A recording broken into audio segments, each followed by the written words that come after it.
Okay, I'd like to welcome everyone to this evening's rally against the war on Yemen. My name is Chris Nynham. I'm the Vice Chair of the Stop the War Coalition. It's great to see so many people already here. I think there's more joining as we speak.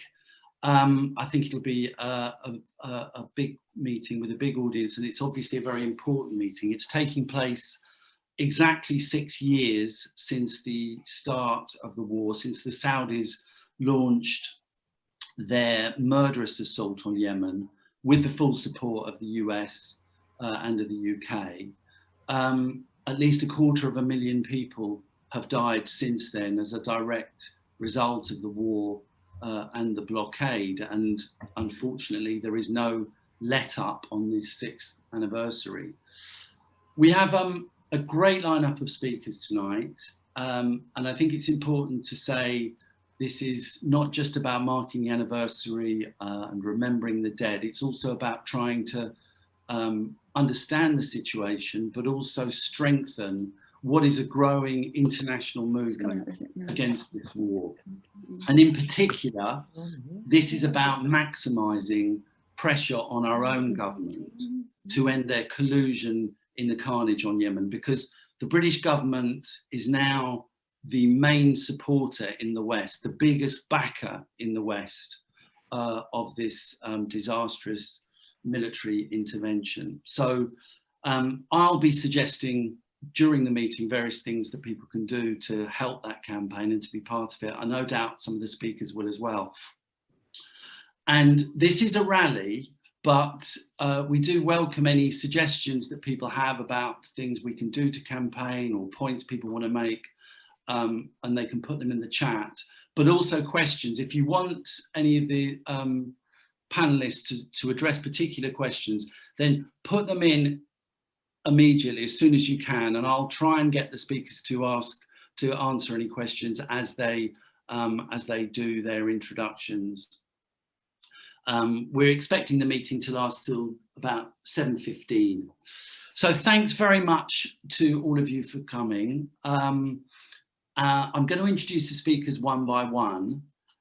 It's a fantastic panel, and I'm very pleased that our first speaker is Andrew Feinstein, who is the author of, I think, a best-selling book called Shadow World, which is a must-read for everyone who wants to know about the British arms trade or the world arms trade and how it feeds into the various conflicts that are taking place around the world. So he's also a very high-profile campaigner against the UK arms trade. So over to you, Andrew. Thanks so much, Chris. And thank you so much to Stop the War for organising this great event. It really is a great honour to speak on a panel with such esteemed speakers. And I think the nature of some of the speakers coming up tonight is an indication of how important and crucial this issue is. And thank you to all of you for being here tonight. Since March of 2015, according to the Yemen Data Project, the Saudi and UAE-led coalition, using British, French, and American weapons, have undertaken just in their air war 22,766 air raids. They have comprised 65,982 individual airstrikes. These strikes have resulted in 18,574 civilian casualties, more than a quarter of whom were children. Medical facilities during this 6-year period were bombed 86 times. Schools and universities, 390 times. Over 2,200 air raids hit residential areas. Farms, markets, and food storage facilities were bombed over 1,000 times. The UN expert panel reports on Yemen conclude that this targeting of civilians was largely intentional, in violation of international humanitarian law, human rights law, and perpetrating war crimes. All of this has been done in your and my name, using your and my tax pounds, as the government has illegally, in violation of British and international laws, allowed arms companies like BAE Systems and Raytheon UK to export over £10 billion of weapons to Saudi Arabia alone in this 6-year period. British-made Typhoon and Tornado aircraft, missiles, bombs, including banned cluster bombs, have rained down on innocent Yemeni civilians, causing the worst humanitarian crisis in the world, while making huge profits for corporate executives, former politicians, ambassadors, former military and intelligence leaders who serve on their boards. And of course, and this is really important when understanding the British arms trade, filling the coffers of the political parties who facilitate this corrupt, brutal, and illegal trade. In addition to spare parts, replenishment of bombs and missiles as they are needed, Britain has also trained and advised the Saudis, including on targeting, the very targeting that has been identified as leading to this extraordinary level of civilian casualties. The time has come for us, the people of Britain, to say to our government, enough is enough. We will no longer countenance complicity in murder, in untold suffering and immiseration of innocent people. Let us rise up as we did, led by a number of people who are on this call tonight, against the terrifying and wrong invasion of Iraq. Let us rise up in our millions. And if that doesn't stop this government's complicity, let us seriously consider withholding that percentage of our taxes that goes to BAE, Raytheon, and their like in subsidies, R&D funding, and marketing support.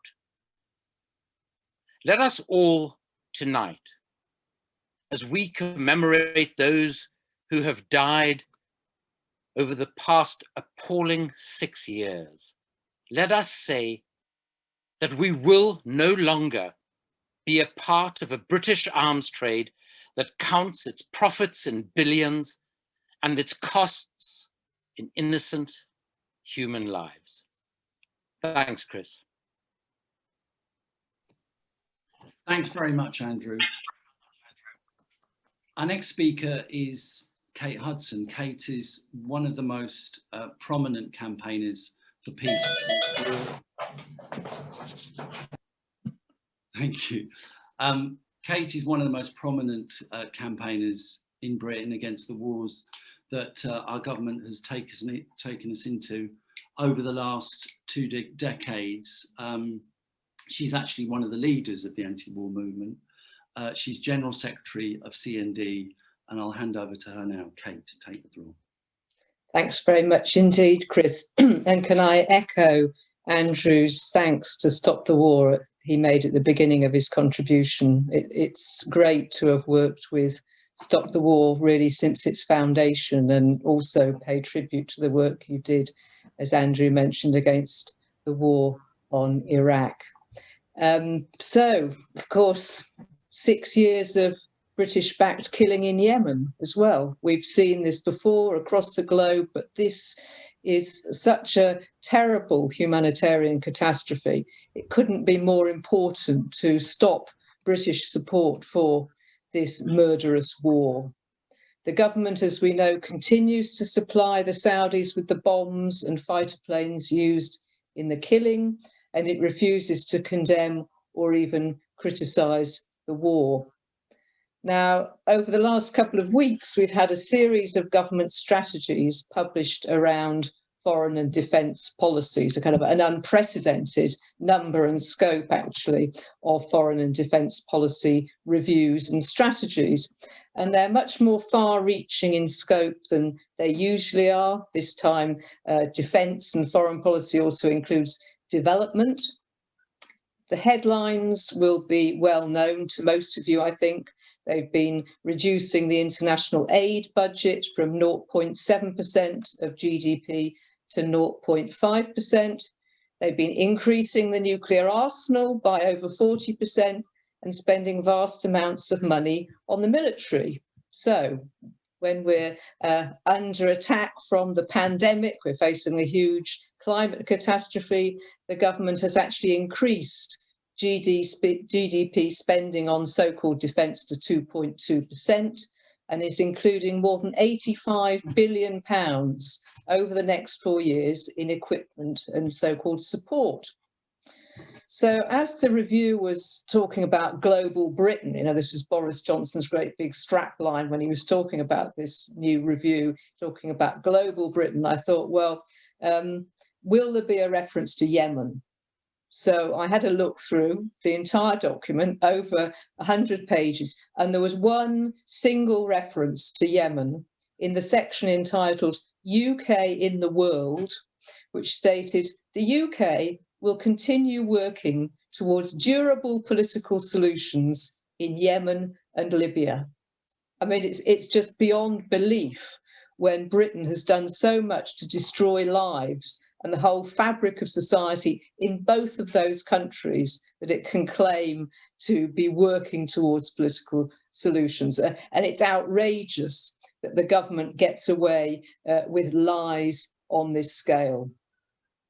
Now, the government also published last week its new, no, this week, in fact, its new defence and security industrial strategy. And we need to be incredibly alert to this, to their ideas for how, their plans for how they're taking this forward, particularly when we're addressing the criminal export of arms to regimes like those of Saudi Arabia. And to be honest, when I was reading it, I just thought this whole document reads like an advertisement for the arms trade.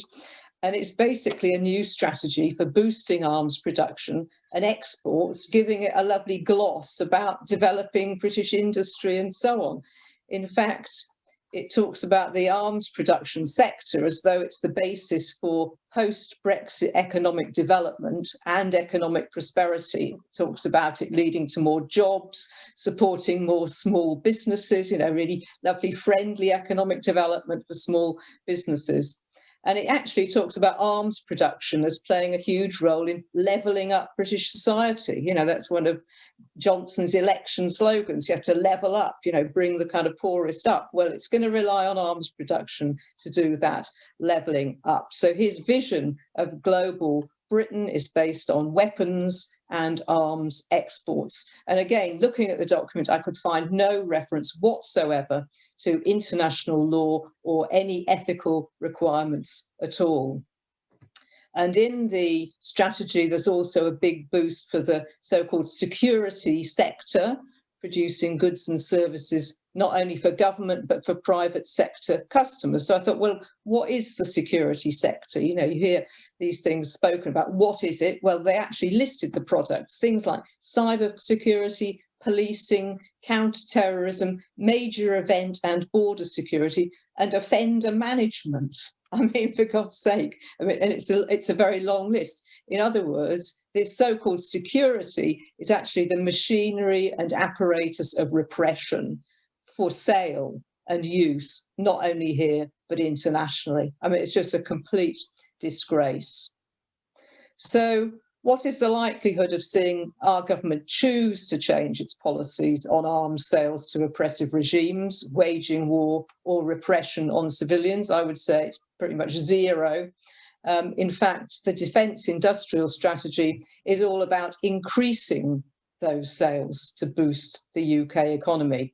So a lot of work has to be done to change this orientation. And just a final point on the destination of these exports. I mean, obviously, Andrew is a great expert on the detail and has conveyed a lot of that.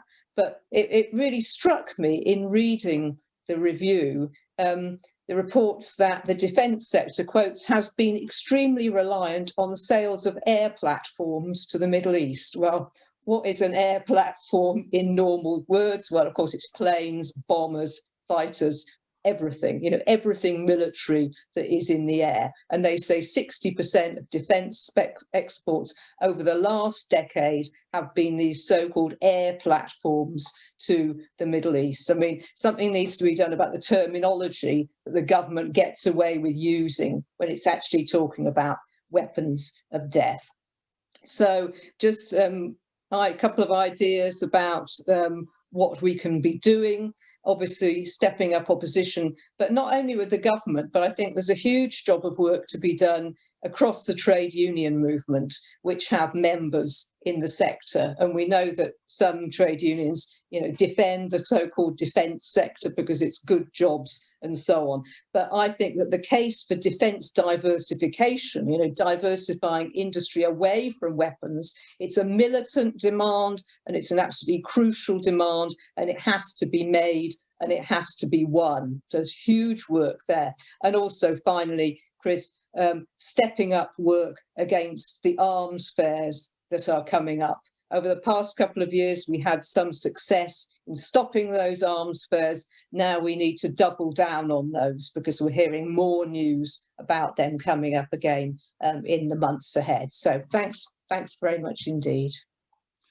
Thank you, Kate. That's excellent. And just in terms of the campaigning ideas, I think they're very good. There's a resolution for trade union branches that's available on the Stop the War website and maybe on others as well, but we'll try and post that in the chat that people can take and use in their trade union branches. But also there's a lobbying tool that we've got built into our website for lobbying MPs. And one thing I would ask you tonight, if you haven't already done it, on this 6th anniversary of the war, will you please move now to lobby your MP? We have a resolution that is on the books. It's called an early day motion, which could get selected. It has the backing of 50 MPs in Parliament at the moment. We want to push that up to 70 to 100 in order to really make the pressure for a debate at least unstoppable. So the lobbying tool will be put in the chat now. If you could use that to send a message to your MP to tell them what you think and what you want them to do, that would be fantastic. Okay, I've got one question in the chat that I'll throw out to the subsequent speakers. It's from George Turner. He says, we often characterise the UK's role as a failure or disaster, yet this ignores the extent to which the massacre has been a great success for some. How do we best understand the government's intentions for the future, especially with respect to Brexit and US change in rhetoric? And how do we best cut off those incentives beyond mere moral condemnation? Thanks for that, George Turner. And I'll now go to our next speaker, who is Ahmed Al-Babati. Very pleased to have Ahmed here. He was a serving, as probably many of you know, he was a serving member of the British Armed Forces until 2019, when he took a public stand against the war. And it takes a lot of courage to take on the British Army establishment. There's not many soldiers who've done that in the last few decades. So we're very, very honoured to have him here. Over to you, Ahmed.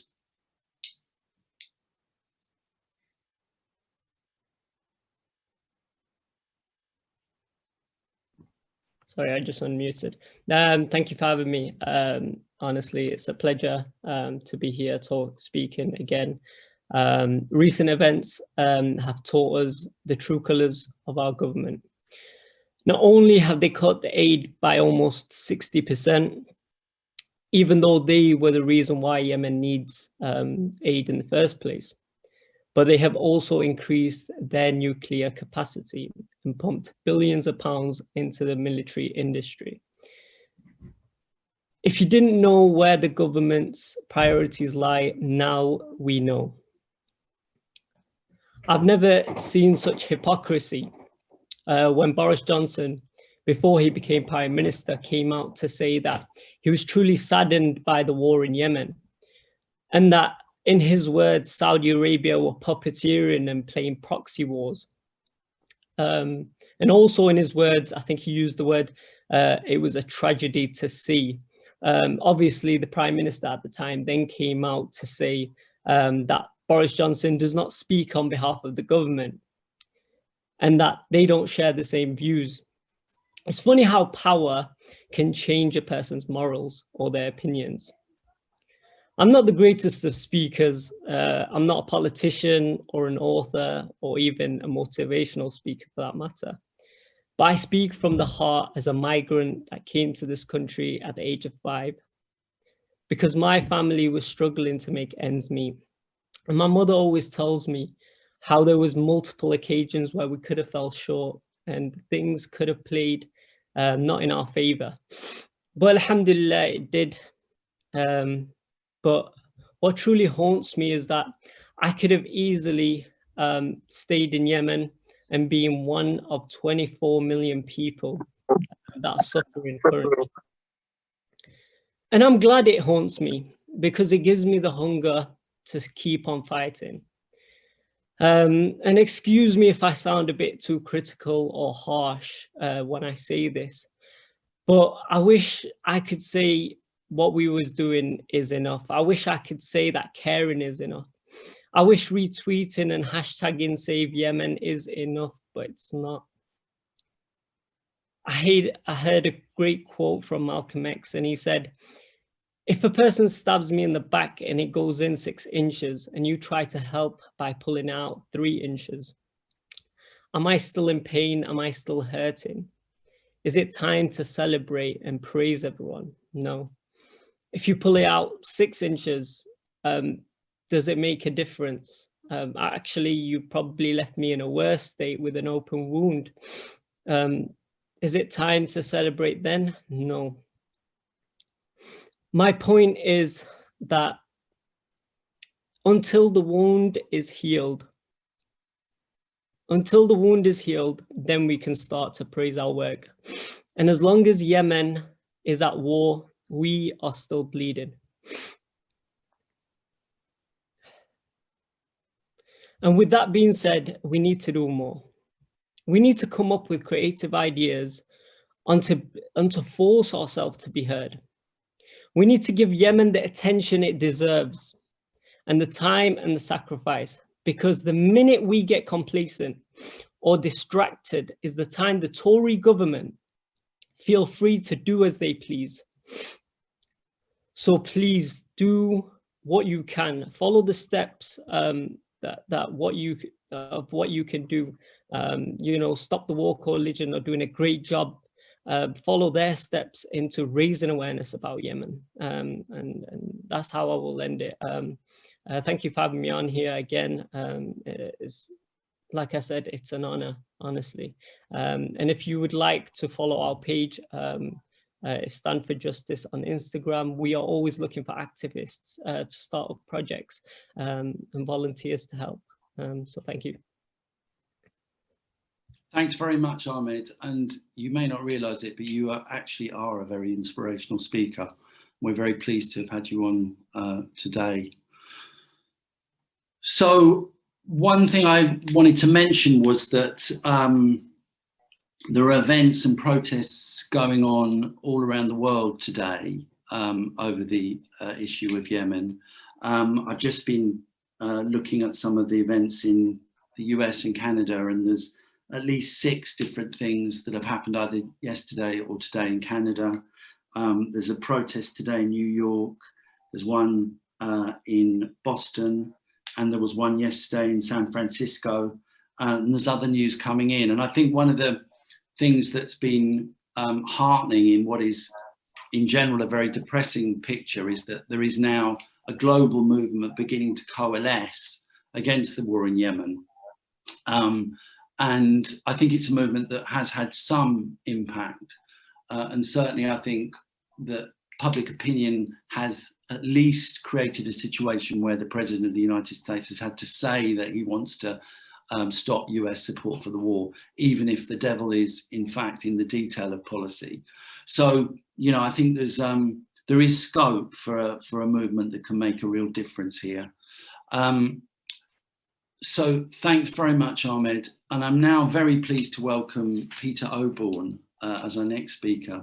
And he's one of the very few mainstream journalists who actually opposes not just the war on Yemen or British support for the war on Yemen, but opposes all of the intervention and has opposed all the interventions that British governments have been involved in over the last 2 decades. And that's been very important in creating a kind of mainstream voice against the wars in a media which is in general extremely hostile. I think he's got a new book out called The Assault on Truth. Thanks for coming along, Peter. Over to you. Thank you, Chris. Can you hear me all right? Yeah. I'm always worried I can't make these machines work. Anyway, so I fascinate. It's so powerful listening to Ahmed and all your other speakers. Towards the start of the war, I had the enormous privilege of traveling to Yemen in 2016, and we saw a lot of the destruction. We saw the, you know, we met family who had lost their child to a cluster bomb. We saw a lot of the ruined buildings. We saw a lot of the hospitals which had been attacked. It was a very sobering, and tragic journey. But we also saw the incredible beauty of the country and the endurance and the courage and the moral splendor of the Yemeni people. I've been trying to get back, but it's very hard to get in. And one of the problems has been not enough people have managed, journalists, to tell the story, but that isn't the biggest problem by any manner of means. The previous speakers have mainly concentrated on the arms industry and British military complicity with the attack on Yemen. I want to talk a bit more, just focus a little bit more on the diplomatic side of things. In recent months, the British Foreign Office has been launching, as it always does, claiming it's a great force for peace in the world, force for good in the world. Just before this evening, actually, I thought I'd have a look at the tweets of a gentleman called Michael Aaron, who's the British ambassador to Yemen, in theory anyway. I think he's probably based, Ambassador Aaron, in Saudi Arabia. And I saw that 3 or 4 days ago, he retweeted a tweet by the Foreign Secretary, Dominic Raab, and it read something like, I just scribbled it down, from pushing for peace in the Yemen to preventing Iran from becoming a nuclear power, Britain is a force, a power for good. Now, I think it's a real problem, that kind of statement from the British Foreign Office. I'm actually by instincts and by a conservative. I do believe that Britain is a force for good, or has been a force for good, or can be a force for good in the world.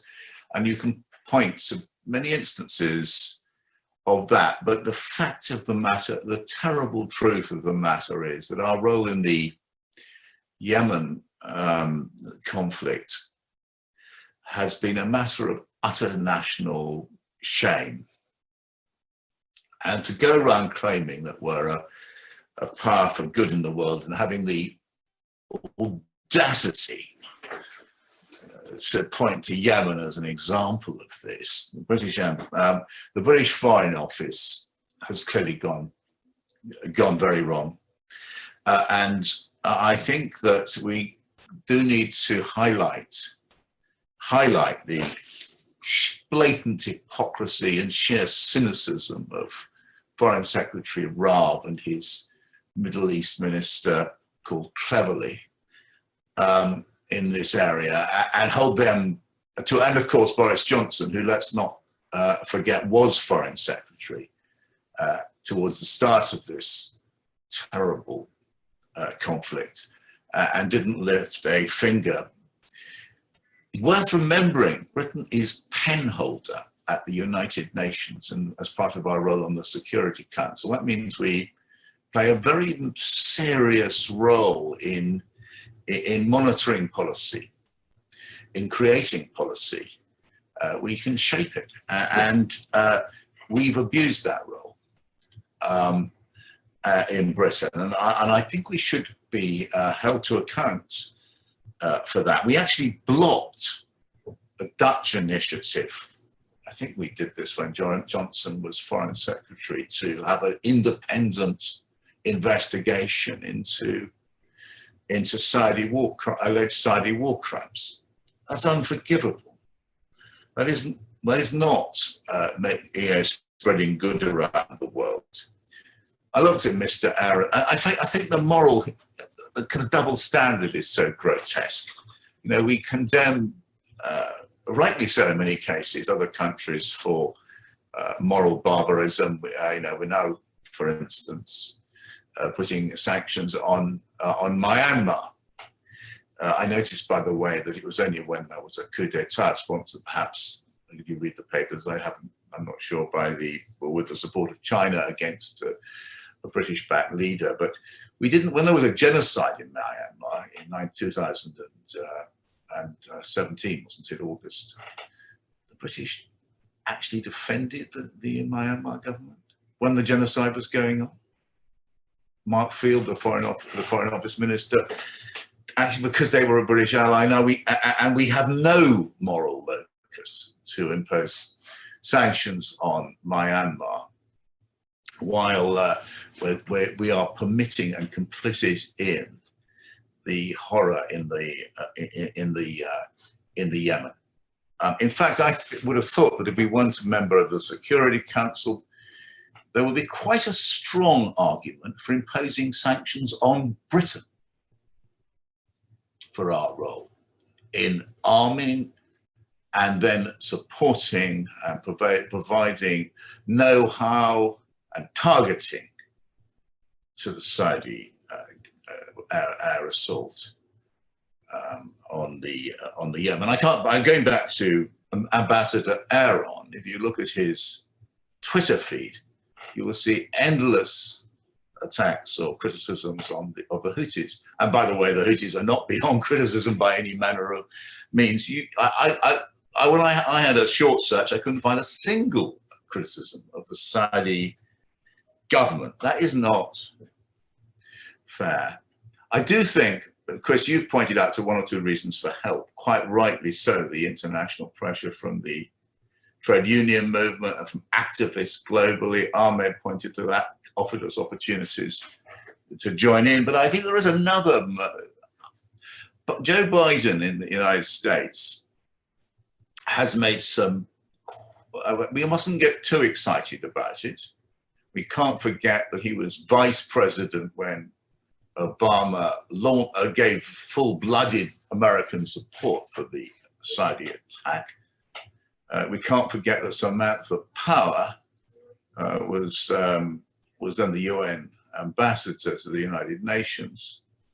But nevertheless, we are although I accept that international pressure may have played its role, I think it's also the fact that the Saudis are basically losing this war that has led America to move towards pulling the plug. But one hopeful thing, I think, which I would like to add to the general discussion, is I think Britain now, with its support for Saudi Arabia here, is now looking very isolated.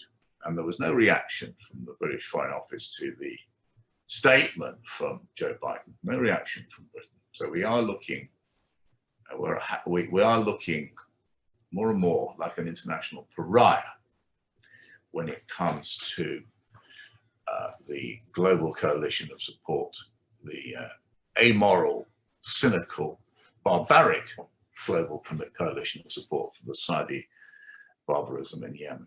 Thank you for allowing me to join your meeting tonight. Thanks very much, Peter. That was fantastic. Just to say that we're streaming this event on Facebook as well as holding it on Zoom, and I think we've got about 500 people watching at the moment, so that's quite encouraging. I also just wanted to mention that immediately after this event, we're working with a whole number of other groups in Britain around the campaign against the war, and the campaign against the arms trade, the London campaign against the arms trade, are holding a vigil immediately after this event for the dead in the Yemeni war, and they're very much asking everyone if they can, kind of after the meeting, can come straight onto their vigil. You'd be very much welcome, and the link for the vigil will be in the chat. Got a couple more points or questions. One is, isn't the British Foreign Secretary and the Prime Minister guilty of war crimes? I can't see the name of the person who put that up, but that's in the chat. And also from Sophia Keller, the US say they're against the war in Yemen, or Joe Biden has said that he's against the war in Yemen, but they're still supplying weapons to the Saudi government, and they're still actually providing weapons that can be used in the war aggressively. So she just wanted to make that point, and maybe some of the speakers would like to comment on that. So our next speaker, we're very pleased to have Zara Sultana here. She's, as people probably know, Labour MP for Coventry South, elected in 2019, a breath of fresh air to Parliament. She's one of the very few MPs, unfortunately, now who speaks up consistently against against British foreign aggression and British wars, and she's been particularly vocal on the war on Yemen. So we're very pleased to welcome Zara Sultana. Thank you so much for that introduction, Chris. Hi everyone, my name is Zara Sultana. I'm the Labour MP for Coventry South, and I want to thank Stop the War, Chris and others for inviting me to this really important meeting with you all this evening. On the morning of August the 9th, 2018, in Dahian, Yemen, a group of school children were on a day trip. On their way, their bus driver stopped to pick up refreshments. But their bus was then hit by an airstrike. At least 40 children were killed, along with around a dozen adults. A further 63 people were injured. The bomb had been dropped by a Saudi jet, whose authorities later admitted that there wasn't any military targets in the area. They said the strike was a mistake. This is just one of countless examples of apparent war crimes that have been committed by the Saudi-led coalition in Yemen. As mentioned, today marks 6 years since the beginning of the war. More than 250,000 people have died in that time, and the war has triggered the world's worst humanitarian crisis. More than 20 million Yemenis are facing starvation, including 13 million children. 80% of the population is now dependent on aid. And on top of it all, the country is experiencing a second COVID-19 wave, with Doctors Without Borders yesterday calling for a rapid scaling up of the country's COVID-19 emergency response. This war is horrific. It is a scandal, and it's a British scandal.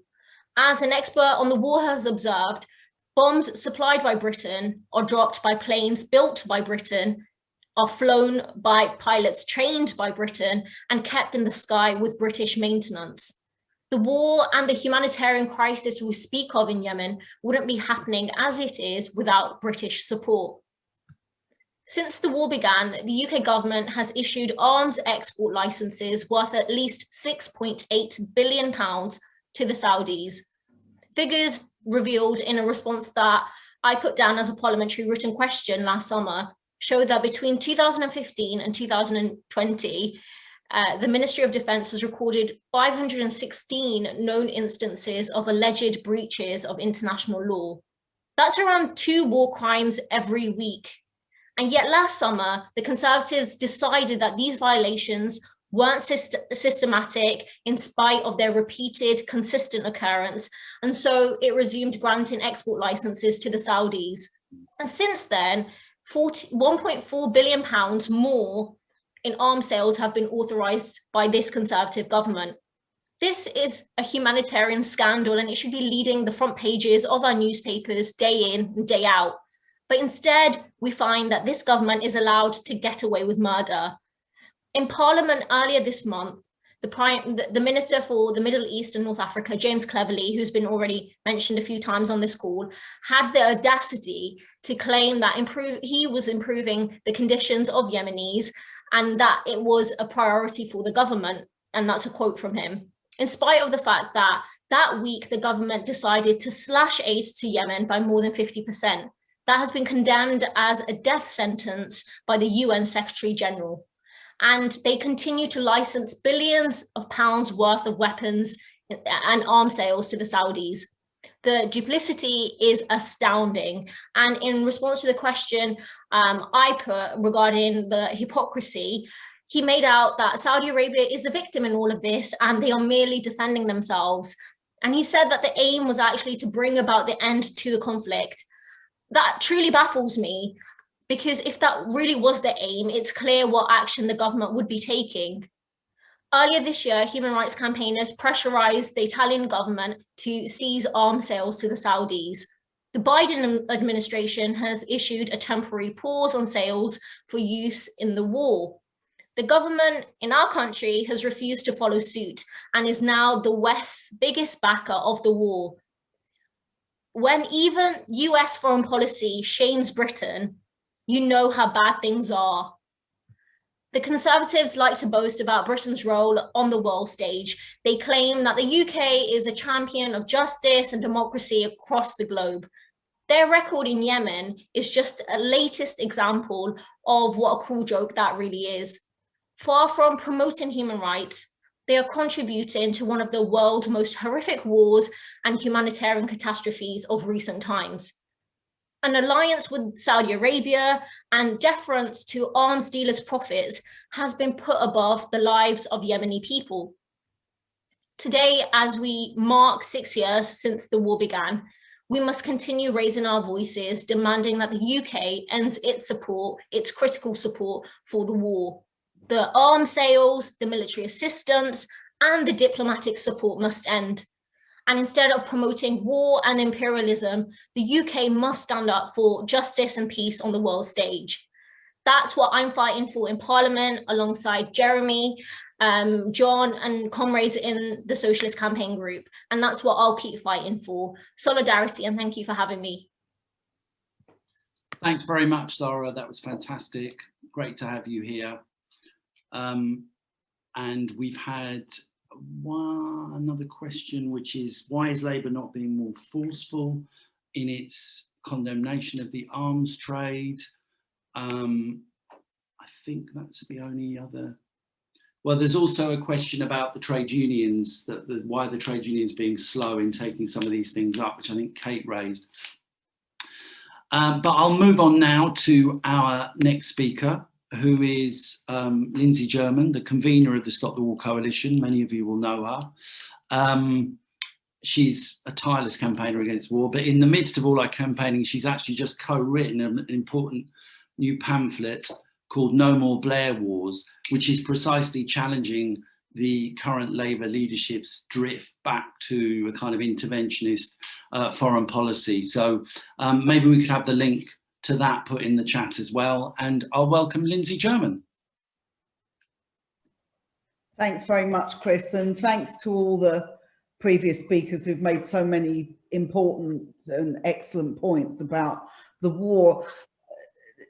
What I feel when you look at this 6-year anniversary is that 6 years of war in Yemen, I mean, that is a hell of a long time for any country to go through war. It's not by any means the longest. The Afghan war has been going on with Western intervention for 20 years, and we still have conflict in Iraq after nearly 20 years. But it is a very, very long time for people to be bombarded by the airstrikes that have been described, to suffer not just deaths through military intervention, but deaths through blockade, through famine, through disease, through all these sorts of things. And I think, you know, just when you think about what that must mean to people's, not just their physical well-being, but their mental health, what it means to people day by day, it is an absolute catastrophe. And it is made even worse in this country by, as people have said, the very, very central role of British complicity in it, but also the fact that we hear so little in the mainstream media, we hear so little in Parliament, we hear so little everywhere about this war, which has Britain's imprint all over it. And I think that one of the important things for us marking this anniversary is to actually say that we are standing up against this war and how important it is for us to do so, and to try to combat this narrative, or lack of narrative, if you want to call it that, about that really there's nothing to see here. And the only time you hear about Yemen is if we hear about famine or if we hear about a natural disaster. But there's nothing natural about this disaster. It is man-made, and it's made, the centre of it is made in Westminster and Whitehall, as well as in Riyadh and Washington and all the other places. Now, the British government is at the heart of this, with the arms sales, with the increasing weapons sales.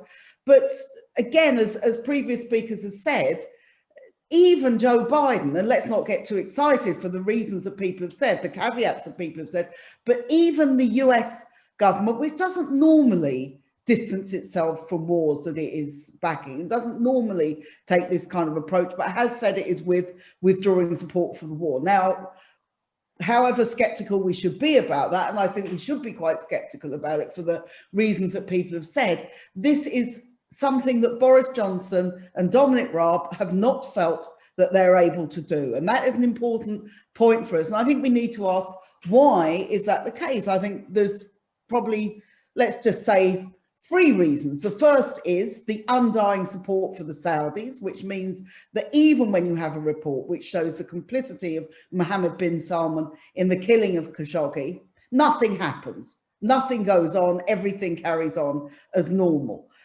We know our own royal family is great ambassadors to Saudi. We know the various government ministers are great ambassadors to Saudi. It is one of Britain's favoured regimes, despite the fact that it has one of the worst records of human rights anywhere in the world.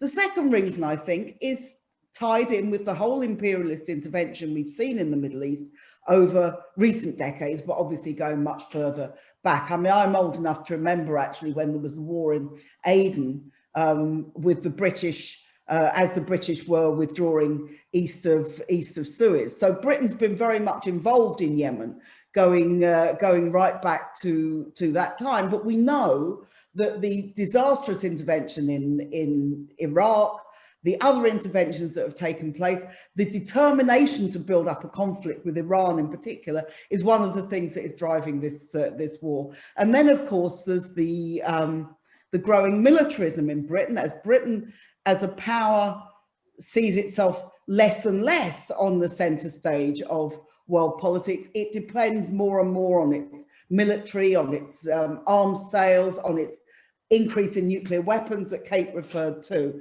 So these are all important for it. But I wanted to just address some of the questions that came up, particularly about Labour's role in this, and particularly about the trade unions, because I think when we look at these wars, there is far too much bipartisanship in terms of foreign policy in this country. That we have an opposition, I won't speak about it in other areas, it's lack of opposition, but there is absolutely no opposition on most counts from Keir Starmer and from the Labour front bench on anything to do with foreign policy. In fact, Lisa Nandy has made it clear that she welcomes humanitarian intervention. They want to completely bury the changes that Jeremy Corbyn very importantly made to the Labour Party and to the Labour leadership in terms of foreign policy and doing so. And I would just remind people that, of course, when we had the war in Iraq, this was a Labour government, and we built a mass campaign against the war in Iraq. There were other countries that did this. Spain and Italy, particularly in Europe, had the biggest ones. They both had right-wing Conservative governments. We had a Labour government, and we still managed to build a mass campaign against it. And Labour should have learnt from that. It should have learnt from the criminal behaviour of Tony Blair and others around him. It should have learnt from all those things. And when Jeremy was elected leader, in some ways, that was a significant, one of the significant things about that was that some things had been learned.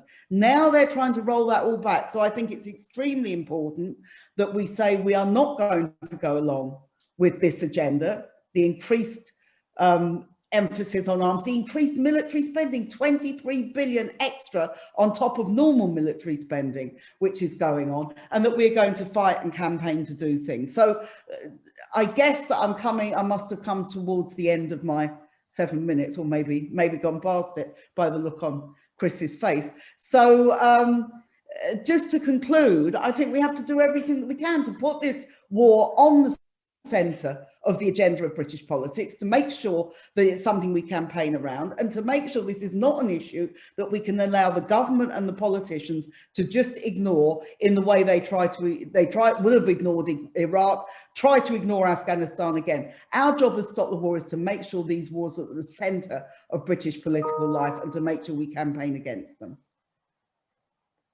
Thanks very much, Lindsey. That's brilliant.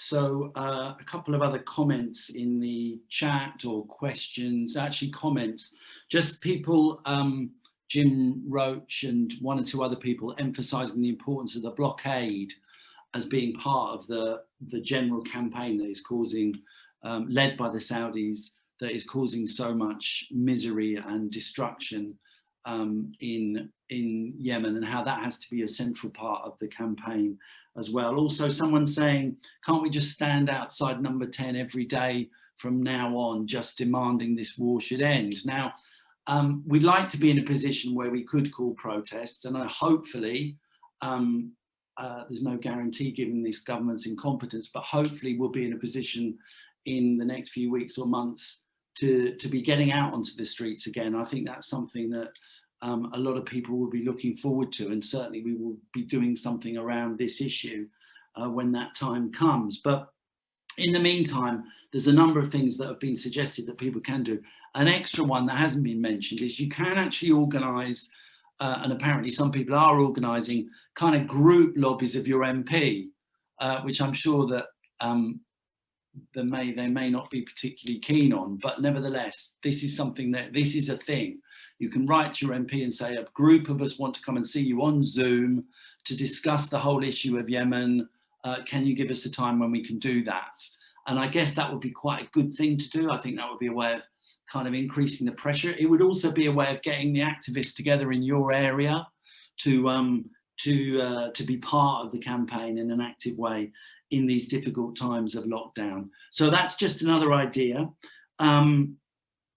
And I'm coming on now to our final speaker, someone who really doesn't need any introduction, as is so often said. I'm just going to say one thing about Jeremy, that he has been all his political life a very, very outspoken, vocal and principled opponent of all the British interventions, the British foreign wars, the British imperialist kind of post-colonial project. And that's been incredibly important for the movement. I also think and believe that's one of the main reasons why the establishment was and remains so hostile to him and so frightened and worried by the kind of politics he puts forward. So really, congratulations, Jeremy, for your lifelong stand against these wars, and welcome to tonight's meeting. Chris, thank you very much. I didn't realise the establishment were hostile to me, but I'm glad you've let me know this, because it's something that people talk about sometimes as my neighbours, but I don't really believe them. This meeting is fantastic. 500 people on a Zoom call on a Friday evening is amazing. Imagine we're in a big hall with a rally of 500 people. That would be fantastic too. And one day we will be doing that again. But I hope that we also remember that during these this rather complicated year and a bit of COVID, that a lot of people have got involved in quite interesting and quite serious political discussion through Zoom calls and through online, who would not otherwise have gone to meetings, wouldn't have been able to go to meetings. and maybe too shy, or many reasons. And so can we just resolve amongst ourselves that we do things differently after lockdown, and we keep all those people on board as well? So we make our meetings a combination of both the physical presence in the meeting hall of the demonstration, but also people can participate online, because any movement that ignores the needs of any of its supporters is a movement that isn't moving as fast forward as it could. So I hope we can sort of just generally think in those terms. The suggestion that somebody just made about a permanent presence picket demonstration about the war in Yemen, I think would be a really good idea. It takes preparation, it takes organization to do it, but nevertheless is important, because an awful lot of people simply do not realize what is happening in Yemen at the moment and Britain's complicity in it. When I proposed a motion by me as a leader of the opposition to end arms sales to Saudi Arabia, and cited the reason being the war in Yemen, I was strongly opposed by the Conservative majority in the House of Commons. I expected that. What I hadn't actually bargained for was the huge level of opposition of a lot of Labour MPs to this proposal. And I questioned them as to why, and I gave all the reasons you would expect as to why we should be suspending arms sales. And they came back all the time with jobs, constituency interest, and so on. And some came back with rather arcane so-called strategic interests. And so I'll come back to this towards the end of my speech. We have to propose a foreign policy agenda that is based on peace, based on justice, based on human rights, which is exactly what I'm doing with the Project for Peace and Justice. But we also have to ensure that in the economy of the future, we don't leave behind communities, some of whom are dependent on arms manufacture. We invest in alternatives for them to do, so we're not threatening people's livelihood at the same time. That way we'll get a hearing on our wider policies. Zara gave some very stark information about Yemen, but if I just give you 3 figures that UNICEF have published today. In Yemen, 1.71 million children are displaced. 80% of the population of Yemen is in need of help to survive. That is, help with food, with medicines, with just basic necessities of life. And 385,000 children under the age of 5 are malnourished. A malnourished child won't get the same cognitive development as a properly nourished child, will be stunted in growth, will have a shorter life expectancy, will be prey to all kinds of contagious diseases which a stronger child would be able to resist. Cholera is rife, and the schools have been bombed, the hospitals have been bombed, and the refugee flows go on and on from that country. Were this the results of an earthquake, a volcano, a tornado, a flood? It would be terrible, it would be tragic, but it would be, in a sense, understandable. You could explain why this disaster had come about. But it's not. This is specific, targeted acts of war against a civilian, a poor civilian population. And we, as a country, are complicit all the way through. The Al-Yemeni arms deal, all the other arms deals with Saudi Arabia have made it the best armed country in the region, but it's not the only one. My good friend Andrew Feinstein is happily on the screen next to me at this moment, and he has exposed so much of this about the arms trade, the double dealing, the double standards, and the hypocrisy that go with it. And every time you raise these issues with government ministers, they say, but we're giving a lot of aid to Yemen to help the victims of war. Good, good, of course. Of course we should give aid. Of course we should support UNICEF and others in trying to deal with the effects of war.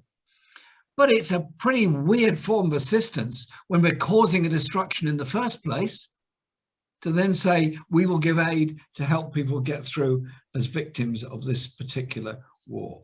So our campaign has to be to end all arms sales. But I have to say, the effect of the campaign by Stop the War Coalition, the effect of the campaign by the Campaign Against the Arms Trade, and I salute them absolutely for their incredible work in taking the government to court and mounting those brilliant legal actions against it.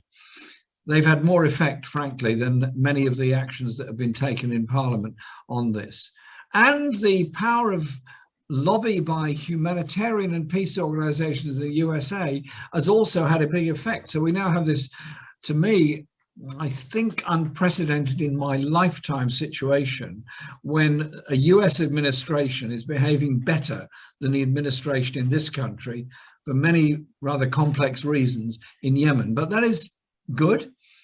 We need to halt the arms trade now to Yemen.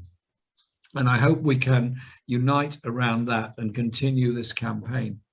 But as Lindsey and others have pointed out in their brilliant contributions today, it also means challenging the narrative of international politics as pursued by Britain.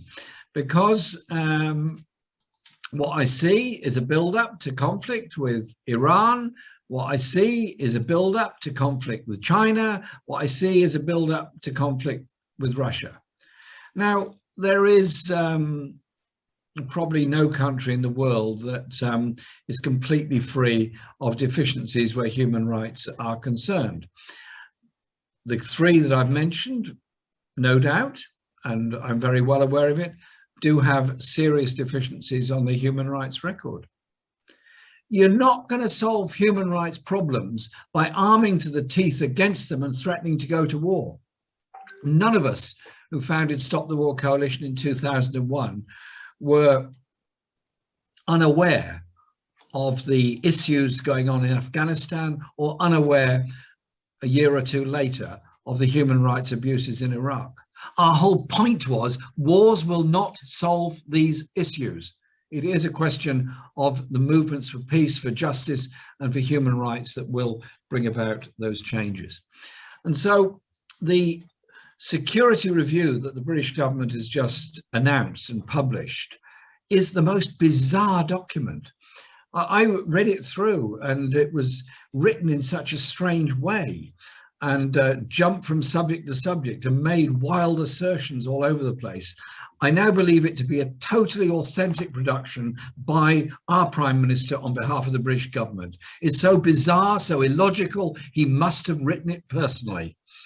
He's got time to do these things. He writes articles and so on while still Prime Minister, so obviously he'd got time to pen a few ideas to paper on this. But there's something badly wrong with it. You do a security review by looking at what is security and what is insecurity. If somebody says to me, what's your security? To eat every day? To know that if I get sick, I can go and see a doctor? There's a hospital there that will support me? That the air I breathe is clean? The water I drink is safe? And our children and our grandchildren have got a school and a college and a university to go to, and that my neighbours are not sleeping rough on the street, and my neighbours are not begging for food or reliant on a food bank. Security is when you're able to live a reasonable life and you protect your environment, you don't destroy it. So you look around the world, what are the causes of the wars? Thirst for natural resources, wars over resources, wars created by the pressure of arms sales in the first place. Eisenhower was wrong about many things, but in his last year as President of the United States in 1959, 1960, his last full year as president. He's the one that astonished Congress when he coined the word the military industrial complex, and how it was pushing him towards wars that he as a general didn't really believe in. And so I think we have to think very, very seriously about these things, about what real security is. And so in our challenge to this document, let's look instead at the issues facing the world. COVID has shown how insecure and vulnerable our world is to a world pandemic. We only got through in this country because of the brilliance of healthcare workers, scientists, volunteers, delivery workers, and all the others. Many countries in the world have not gone through. Tens of thousands have lost their lives completely unnecessarily. And the lack of a health system is their main cause of that. So shouldn't we be listening to the World Health Organization and creating a health service for all around the world? We can afford it. If we can afford wars, we can afford hospitals. So in this campaign to stop the war in Yemen, let's also campaign for a just peace across the region. Let's use the forthcoming Nuclear Non-Proliferation Treaty Review Conference to raise the issue once again of a weapons of mass destruction free zone all across the Middle East. Let's raise the issues about non-proliferation of nuclear warheads, and Britain now trying to expand its nuclear arsenal at a time when even the Ministry of Defence and even all the many defence think tanks say the threat of nuclear war against Britain is a very, very low priority indeed. They think cyber and individual acts of terror are far more dangerous for the future, which means you have to think about relations with peoples and other countries. And then around the world, we have 70 million people who are refugees. They're victims of war, victims of poverty, victims of environmental disaster, and they're all human beings just like all of us and want to survive in this world. So one of the things that I'm proud of, and I'll finish on this point, that this project is doing, the Peace and Justice Project, is determined to ensure that refugees get a voice for themselves from all around the world. So that in this year, the 70th anniversary of the Geneva Convention on Rights of Asylum, the refugees, and there's more than ever, get a voice, because we need to live in that world of peace.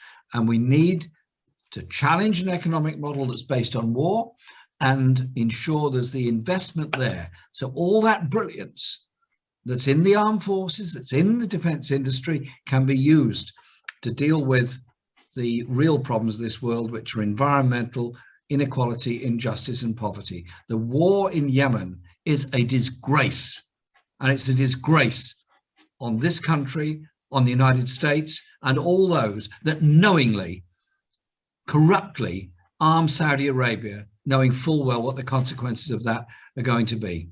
That's our cause, that's our mission, that is what unites us all. Chris, I've gone on too long, but thank you very much. Thanks so much, Jeremy. That was amazing. It's great to have you on the platform. And you're absolutely right to say clearly that we have to see this war as part of a wider strategy that is being pursued by the British government, partly around the world. And actually, we have Stop the War has an event I'd like to announce on April the 17th, which is precisely addressing the new kind of programme that has been developed by the Tory government. It's called Threats of War, Britain's New Global Role. Do book up for that and do come along to that discussion. I'd just like to say thanks to all of our speakers. I think it's been a fantastic evening. Thanks to everyone for coming along. And please, in the name of the Yemeni people, do make sure that this is a launch pad for action and not just an event to analyse and mark the anniversary. There's been a number of announcements and things in the chat that you can follow up immediately and do, lobbying MPs, signing petitions. But I'd also like to say one other thing, which is that we've had a surge in membership in Stop the War over the last year. a continuing surge, which I think represents a growing understanding of the problems that are being caused by our foreign policy and the growing threats of war, not just in the Middle East, but beyond. And we would like to continue that and to grow Stop the War as an organisation of activists who are going to take these issues to the streets when the lockdown ends. So if you're not one of those people who joined Stop the War in the last few months, then please do so tonight. The link will again be put into the chat, and I'd urge you to do that so that we can be ready to up the campaign in the following weeks and months. And just finally, I'd like to encourage people again to join with the Campaign Against the Arms Trades Vigil, which is taking place right now as another way of marking this terrible anniversary. Thanks everyone for coming along tonight.